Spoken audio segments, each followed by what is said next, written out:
kapanali, dito po tayo ngayon sa pambansang dambana ng Birhen ng Fatima dito sa Valenzuela City. Halina at samahan niyo na naman kami sa isa na namang Madventures Easter Adventure. Tara! Viva la Virgen de Fatima! April 30, dapit sa mahal na Virgen de las Flores, ay nagpunta tayo dito sa Valenzuela City. We are welcomed by an ark which is familiar. And tama nga, kasi ganito nga rin pala ang architecture ng mismong simbahan. Ang galing! Parang siyang village. Kasi tinan mo, parang siyang subdivision.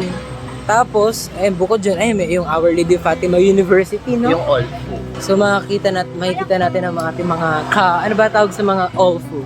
Mga ka-Fatima? Mga ka-Fatima. PSU, Bulsuwan ang tawag sa amin. Kayong mga taga-NU. Bulldogs! Sa record dyan. Sa Bigman. Oh, Carlo Acutis Building. Ganda. Bago to. Mga kapanalig, dito po tayo ngayon sa harap ng pambansang dambana ng Birhen ng Fatima kung saan makikita po natin na sa struktura niya, ito po ay pabilog. Ayan no, pabilog siya na napabiligibutan ng napakaganda mga stained glass.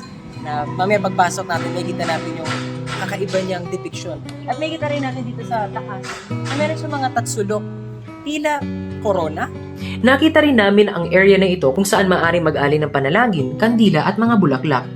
Main hiling ng mga deboto ng Fatima na makasama din si Sor Lucia Sa mga pagiging santo? sa pagiging santo ng simbahan. Oo. Para makumpleto na yung tatlong bata. O, tinan mo, tatlo sila, oh. Uy, kakaiba tong depiction na to.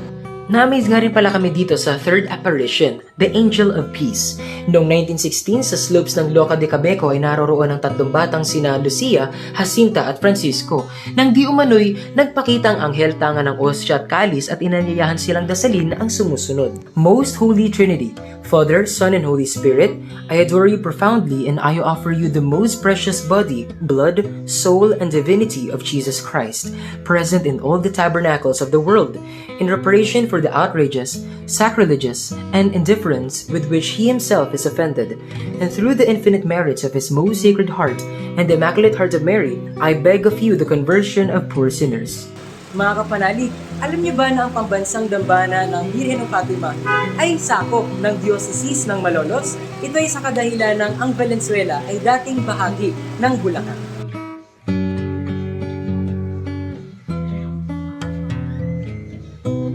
So makikita natin sa part na ito, nasa gitna ang Birhen ng Fatima after ng tatlong bata dito sa apparition at yung mga naging saksi sa apparition and yung ibang namang mga sabihin natin, mga saksi rin yan, ayan.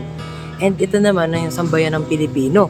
Matatandaan niya na ang Birhen ng Fatima ay katuwang ng Pilipino noong nag-end sa People Power Revolution. Okay. Tapos yung katabi naman ng Fatima, yung sa third apparition na angel, yung Angel of Peace. Yes, Angel of Peace. Tapos andun yung prayer na sabi mo nga, laging dinadasal ni Sor Lucia. Yung O Most Holy Trinity, I adore you, my God, I love you in the most blessed sacrament.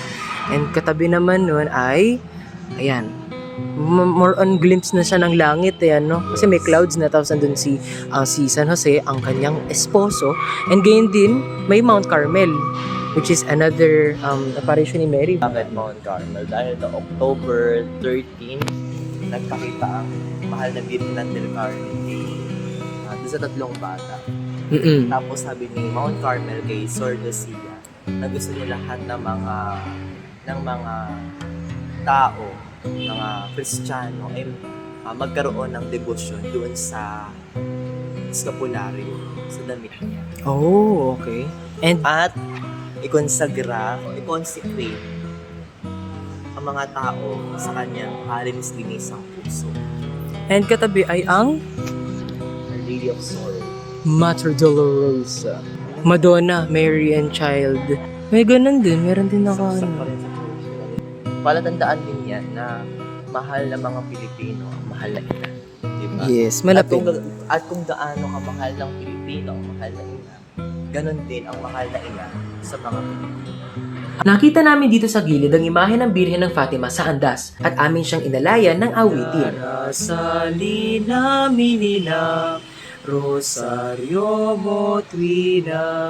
Pero bago namin ipagpatuloy ang journey sa Dambana, ay inanyayahan kami ni Hermano Attorney Rich Lopez Almario sa kanilang chocolate cafe, Rosarios. Nagkataong umulan ng mga oras na yon, kaya na-enjoy namin ang vibe. Cold choco, churros na talaga namang hindi tinipid sa chocolate dip, san ka pa?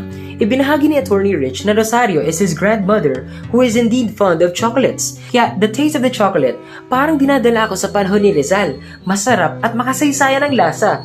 Thank you po, Attorney. Talagang babalik-balikan. Sa pagpapatuloy, 3:50pm may nakahanda na mga altar servers para sa cereales.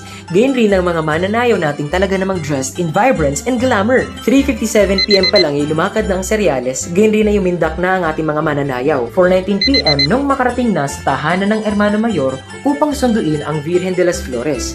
Indak, galak at sayawan ang pagbibigay-pugay para sa mahal na inang humahalimuyak sa kabanalan at kababaang loob. Siyang natatanging bulaklak sa hardin ng Panginoon. Lumakad na muli ang prosesyon at bandang 5:08pm ay nakarating na muli sa Dambana. 5:15pm ay nakapasok na titinanghal na sa gilid ng retablo menor. Nakapagpa-picture nga rin pala sa atin si Kapanalig Lance, isang masipag na altar server. Shoutout sa iyo, Kapanalig! 5:29pm ay nagsimula ang pagdarasal ng Santo Rosario. Sama-sama ang lahat sa pananalangin. Habang kumukuha ko ng pictures ay nakilala rin tayo ni Kapanalig Shedrick. Shoutout sa iyo, Kapanalig! Nakita rin namin ni Nards ang makasisayang imaheng ito ng Birhen ng Fatima. At nakilala rin tayo ni Kapanalig Ramon. Ay mga Kapanalig, kasama po natin ngayon si Kapanalig Ramon mula pa dito sa pambansang Dambana na mahal na Birhen ng Fatima dito sa Valenzuela City. Welcome po dito sa pambansang Dambana ng mahal na Birhen ng Fatima. Sa lahat po ng nanonood, welcome po kayo dito sa ating Dambana. By 6pm ay nagdasal na ng Regina Coeli, then nagsimula ang banal na misa na pinangunahan ni Reverendo Padre Elmer Ignacio. Matapos ang banal na misa ay nagsayawan muli ang ating mga mananayaw alay sa Birhen. At nakiisa rin sa pagsasayaw si Hermano Rich. Pagbati po sa masayang dapit, Hermano Attorney Rich Almario at Hermana Bernadette Ramos. At bago tayo umuwi, ay nabigyan tayo ng pagkakataong malapitan ang makasaysayang imaheng ito ng Birhen ng Fatima. Ayon kay Kapanalig Ramon, ito ang national pilgrim image of Our Lady of Fatima. This is one of the canonically crowned images of Our Lady of Fatima here in the Philippines. Her canonical coronation was held on February 25, 2024 and took place at the parish of the National Shrine of Our Lady of Fatima. The one who crowned her was the Papal Nuncio to the Philippines. This is one of the 50 images blessed by Pope Paul VI noong May 13, 1967 sa Fatima, Portugal. Pansamantalang inilagak ang imaheng ito sa New Jersey, USA. Noong 1984, si John Hafred, isang co-founder ng Blue Army ay tinatawag na WAF or World Apostolate of Fatima, ipinaalam niya kay Cardinal Sin sa pamamagitan ni Ambassador Howard D na mayroong isang image na nakalaan para sa Pilipinas. Ito ay dinala sa ating bansa at inilunsad bilang National Pilgrim Image noong December 8, 1984. Layunin nito na ipalaganap ang mensahe ng mahal na Birhen ng Fatima.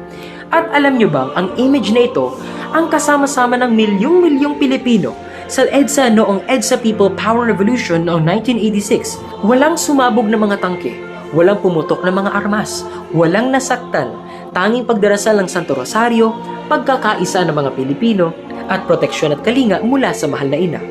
Viva la Virgen de Fatima! Viva! At dito na naman po nagtatapos mga Kapanalig ang isa na namang adventures dito sa pambansang Dambana ng Birhen ng Fatima dito sa Valenzuela City. Nawa ang ating Mayo ay maging mahalimuyak at banal kasama si Maria. Kita-kits mga Kapanalig, God bless us always.